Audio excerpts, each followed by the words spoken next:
Om Swastiastu pemirsa Bali TV, kembali saya Dio Yuneri menjumpai Anda dalam Bali Post Talk. Kali ini saya bersama dengan Profesor Gusti Ngurah Sudiana, Ketua PHDI Provinsi Bali, yang mengetahui bagaimana penerapan PPKM yang sudah diimbau yang mulai tanggal 11 Januari ini. Mari kita sapa Prof. Sudiana.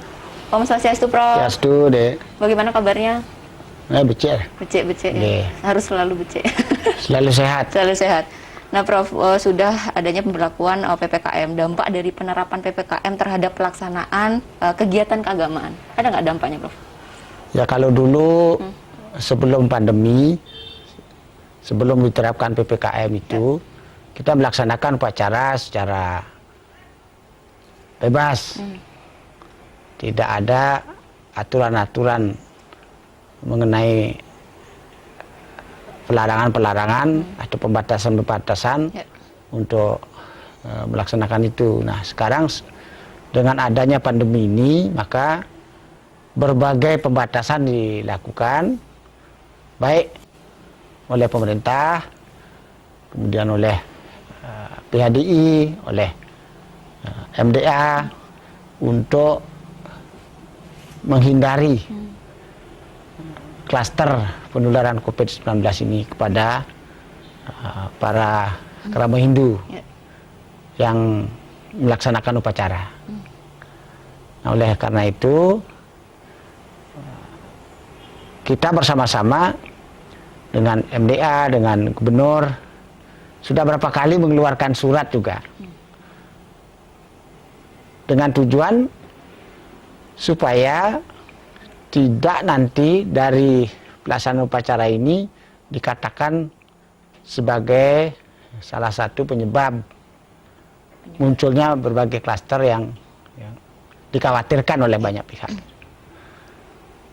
Itu. Ya, artinya sudah ada kerjasama juga ya antara MDA kemudian pemerintah Provinsi Bali untuk bersama-sama juga menerapkan yang namanya PPKM ini, sehingga harapannya seperti yang dikatakan tadi, tidak menjadi klaster baru ya. Benar, kita harapkan dari penerapan PPKM ini umat Hindu ikut menjaga tidak terjadinya penyebaran virus COVID-19 ini kepada masyarakat lainnya, dan upacara juga berjalan secara baik, harus mengikuti protokol kesehatan. Ini wajib mengikuti. Dengan keluarnya PPKM ini, dengan wajib mengikuti itu, maka umat Hindu itu tidak lagi nanti dibilang sebagai salah satu tempat munculnya klaster-klaster yang baru yang dikhawatirkan oleh hampir seluruh masyarakat lah, mengkhawatirkan tentang terjadinya itu. Ya, sebelumnya juga sudah sempat disampaikan juga bahwa pelaksanaan upacara agama ini menjadi klaster baru, sehingga banyak masyarakat yang belum tertib. Bagaimana respon dari PHDI? Sebenarnya kalau kita lihat dari data itu, tidak signifikan kalau dari upacara itu dikatakan sebagai penyebaran klaster. Ya. Karena dari upacara itu memang sudah betul-betul diatur sesuai dengan protokol kesehatan. Oleh karena itu PHDI tidak menerima lah kalau pelaksanaan upacara yang sudah diatur sedemikian rupa dikatakan sebagai tempat untuk penularan COVID-19 ini. Walaupun ada gitu. Walaupun ada, tapi tidak sebagai salah satu faktor utama lah, karena sudah kita batasi. Nah, masyarakat dengan sosialisasi sampai melasti lewat ngubang, kemudian jarak di pura dibatasi, ngetis sang tirta pakai penyiratan, berikan bija pakai sidu, kemudian tidak boleh berbicara ketika nyirang tirta, tidak boleh berkerumun di pura, dengan jaraknya harus diatur. Dengan mengikuti itu, saya kira umat ini sudah termasuk salah satu ikut untuk tidak sampai pelaksanaan upacara itu menjadi salah satu penyebab dari penularan COVID-19 itu. Nah, Prof, masih ada beberapa tempat pelaksanaan upacara keagamaan yang masih melibatkan banyak orang. Jadi bagaimana PHDI mengambil langkah konkret untuk itu? Seperti yang kita lakukan dulu bersama MDA, kita lewat parisade kabupaten, kecamatan sampai di kedesaan berkoordinasi dengan pengempuan pura. Demikian juga MDA sama juga melakukan koordinasi dengan pengempuan pura, terutama pura yang ada di wilayah desa adat. Dan kita juga berkoordinasi dengan aparat setempat, petugas apa namanya itu, petugas COVID-19 itu, yang ada di kecamatan maupun di kedesaan untuk berkoordinasi kepada mereka yang mempunyai upacara panciatnya. Nah, dengan koordinasi satu dengan yang lainnya secara terpadu, ini menyebabkan kita di bawah sesungguhnya sudah melakukan antisipasi supaya tidak terjadi penularan kepada siapapun di dalam pelaksanaan upacara. Dan pengempuan kemudian Yajemane Karya yang mempunyai kerja itu sangat mau dengan mengikuti petunjuk-petunjuk yang diberikan oleh petugas bersangkutan itu. Ya. Selama pandemi ke 2020, Prof, kurang lebih sejak Maret sampai Desember, efisiensi untuk pembatasan itu bagaimana? Atau ada langkah konkret yang akan diambil kembali? Kita hanya menegaskan saja, karena ini ada apa namanya klaster baru yang melakukan mutasi yang sangat dahsyat gitu. Kita menegaskan kepada seluruh masyarakat Hindu, terutama yang akan melaksanakan upacara panciatnya, itu supaya lagi melakukan koordinasi secara intens pada petugas kesehatan dan komponen baik pengempuan, pemilik karya ini, supaya benar-benar melaksanakan petunjuk dari Dinas Kesehatan untuk tidak sampai upacara yang suci itu dikatakan nanti sebagai penyebab munculnya klaster baru dari COVID-19 ini kepada masyarakat. Padahal upacara ini kan tujuannya adalah untuk nyomnya lah, menetralisir. Tapi kita juga harus mengikuti protokol kesehatan. Ya. Sejauh ini apakah ada kendala dalam koordinasi penanganan COVID-19 ini? Kalau dari PHDI tidak, karena sosialisasi. Jadi masyarakat tidak memberikan himbauan juga. Tidak ada masyarakat yang menolak. Untuk kita berikan himbauan dan masyarakat, terutama para pengempuan pura, para sulingge, pemangku, dan yang memiliki karya itu sangat mengerti dan menyadari akan bahaya COVID-19 ini, karena sudah tahu mereka penularannya lewat kerumunan, lewat tidak mengikuti protokol kesehatan. Oleh karena itu mereka tidak sama sekali ada penolakan, bahkan malah ingin melaksanakan secara tegas. Ya. Nah, yang susah itu kan di pasar, swalayan, tempat-tempat keramaian seperti itu. Nah, kalau kita di masyarakat di Bali, khususnya untuk upacara panciatnya, masih sangat bisa dikendalikan. Ya. Prof, ada bagaimana skema yang disiapkan PHDI agar pemedak ini tetap bisa menjalankan prokes dengan skema khusus? Kalau skemanya seperti yang sudah dilakukan, untuk dari rumah harus sudah cuci tangan, kemudian pakai masker, lalu sampai di depan candi yang dijaga oleh para pengempon dan petugas. Di sana diukur suhunya. Lalu kalau memang ada yang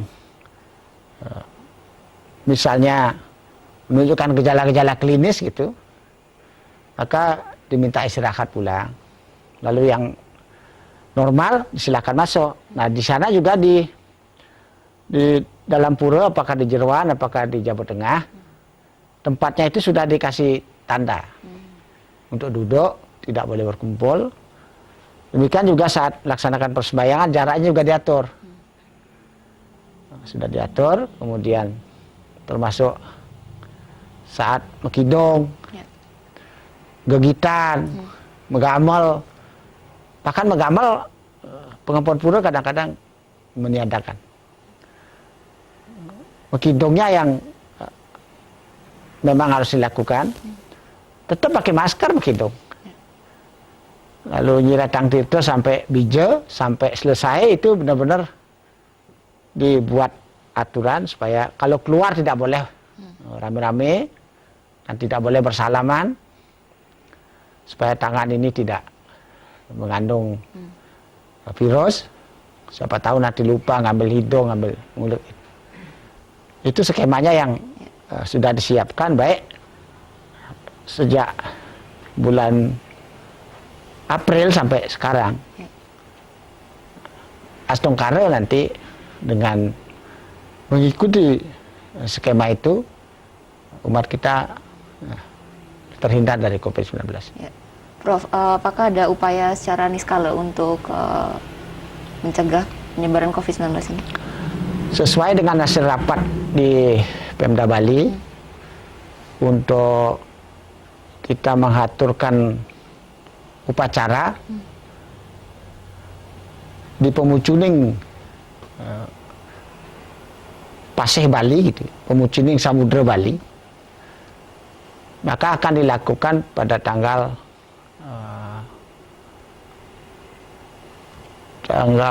pada Taur Sasih Kesanga di bulan Maret ini. Itu akan dilaksanakan di barat, di Kajekangen, Laut Kau, kemudian Laut Kangen, Kajekau. Di tengah itu dilaksanakan. Nah tujuannya untuk nyomi lah. Mudah-mudahan dengan nyomi itu harapan yang paling tinggi supaya tidak ada yang tertular dan tidak ada yang meninggal karena COVID. Harapan, permohonan yang paling tinggi. Dan kalau tidak dilaksanakan upacara itu dan kemarin-kemarin itu, secara kepercayaan kita di Bali, umat Hindu di Bali, mungkin sudah banyak umat kita yang tertular. Tapi karena ada upacara, kita doa bersama, melalui itulah Hidup Betara Suci untuk melindungi kita semuanya, sehingga pada dalam Kesanga Sasih Kesanga bulan Maret ini lagi dilaksanakan upacara memperkelam di Pemucuning Samudra Neng Bali. Oh, itu siapa saja yang terlibat dalam upacara itu? Itu diserahkan kepada Pemda, Parisada, dan MDA untuk melaksanakan upacara tersebut. Provinsi Bali, Parisada, PADI, MDA, Kabupaten, Pemda Kabupaten. Ya, Prof. Terkait perayaan Hari Raya Siwaratri nih yang dan Saraswati. Jadi upaya apa yang dilakukan untuk mencegah ya, agar tidak menjadi klaster baru? Ya, kita mohon kepada umat Hindu yang ada di Bali, kalau dulu kita Siwaratri bisa kumpul bersama-sama, kemudian ada rembuk sastra gitu di Besake, kemudian di Jagatnata dan di berbagai tempat, maka pada Siwaratri ini kita ikuti protokol kesehatan. Nah, kita batasi untuk rame-rame, kita laksanakan Siwaratri di rumah, paling tidak di Merajan masing-masing. Kalaupun harus ke pura, itu harus betul-betul mengikuti bagaimana himbauan pemerintah berkaitan dengan kesehatan, jangan sampai karena kita salah mengikuti itu, jadi ada kawan-kawan yang dirugikan lah, termasuk kita sendiri. Biasanya juga ada keluar ke pantai beramai-ramai di jalan. Nah, kita harapkan seluruh umat Hindu supaya melaksanakan, jangan dulu keluar, jangan dulu ke pantai, kita laksanakan di rumah, lalu kalau di pura benar-benar diatur supaya bagaimana Sraddha Bakti itu bisa mendukung kita untuk selalu sehat dan tidak tertular COVID-19. Ya. Kalau korelasi terhadap pandemi ini, korelasi pandemi terhadap perayaan Siwaratri ini bagaimana? Sebenarnya Siwaratri ini kan kita melaksanakan upuasa. Ya. Puasa, ada 3 puasanya, beratanya ada 3, upuasa, muna, dan jagra. Jadi puasa tidak makan, muna tidak bicara, jagra tidak tidur. Ini pokoknya, di mana saja bisa dilaksanakan, bisa di rumah, juga di pura. Nah, 3 ini menjadi pokok. Kalau korelasinya, kalau 3 ini bisa dilaksanakan dengan baik, Astungkara tidak akan tertular oleh COVID-19 karena Siwaratri itu adalah malamnya Siwa untuk peleburan dosa. Itu sebenarnya yang bisa dihubungkan antara Siwaratri dengan COVID-19. Mari Siwaratri ini digunakan sebagai media Sraddha Bakti memohon kepada Tuhan melalui berata Siwaratri, puasa, jagra, dan muna ini. Kita bisa diberikan kekuatan untuk selalu sehat dan terhindar dari COVID-19, termasuk umat kita semuanya. Ya, Prof, sebagai closing statement mungkin ada himbauan kepada masyarakat umat kita, umat Hindu Bali tentunya. Silakan, Prof. Terima kasih kepada seluruh umat Hindu di Bali. Kita harapkan untuk melaksanakan Siwaratri secara benar dan tidak sampai melanggar protokol kesehatan. Tidak lagi dulu kita turun ke pantai, ke jalan, rame-rame di jalan menuju pura, kemudian rame-rame di pantai menuju pura. Mari kita dulu bisa laksanakan beratanya dulu di rumah. Kemudian kalau di pura, kita harus atur agar apa yang kita laksanakan itu bisa membantu dan mendukung bahwa kita sendiri tidak sebagai orang yang bisa dianggap menyebarkan atau menularkan COVID-19 atau kita sendiri yang tertular COVID-19. Itu yang dapat saya sampaikan. Terima kasih. Terima kasih, Prof. Informasinya sehat-sehat selalu. Baik pemirsa, demikian tadi wawancara kami bersama dengan Profesor Gusti Ngurah Ketua PHDI Provinsi Bali. Demikian Bali Postok kali ini. Terima kasih atas perhatian Anda. Saya Dewi Yuneri. Sampai jumpa. Saya tutup dengan Parama Santi. Om Santi, Santi, Santi. Terima kasih.